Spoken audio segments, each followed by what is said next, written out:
Alors il y a un éditeur qui a une collection lettres à Proust, lettres à Victor Hugo, lettres à qui on veut, qui rassemble des lettres qu'on adresserait à. Et il a lancé l'idée d'un livre, Lettres à Lacan. C'est l'éditeur Thierry Marchais. Et ça vient de sortir, et j'ai été de ceux qui ont été sollicités. J'ai écrit une lettre à Lacan. Et ça paraît bizarre d'écrire une lettre à quelqu'un qui ne répond pas, mais comme Lacan ne répondait pas trop quand il était vivant, ça ne change pas beaucoup. En revanche, c'était une expérience intéressante parce que j'ai assez de distance, j'étais très proche de Lacan, je n'ai jamais vraiment rompu avec lui, j'étais avec lui, mais pas lacanien et pas anti-lacanien. S'il disait des choses intéressantes, j'étais attentif. S'il faisait son théâtre, car ce qu'il faisait de plus essentiel, c'était son théâtre, c'est-à-dire cette façon impériale, magistrale de poser la parole et de fasciner l'auditoire et le lecteur avec cette parole.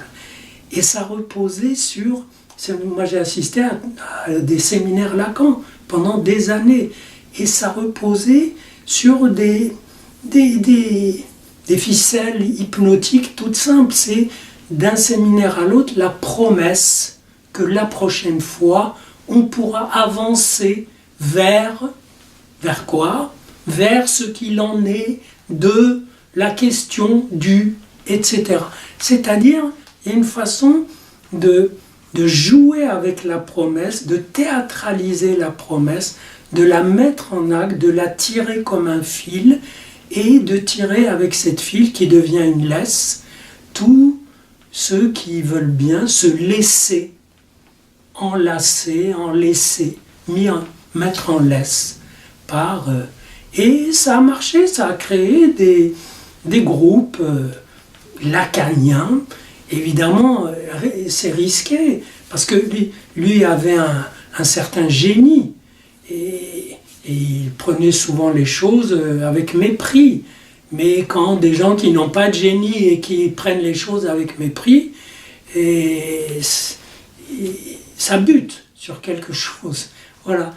Et je me suis offert également de revoir les grandes formules de Lacan.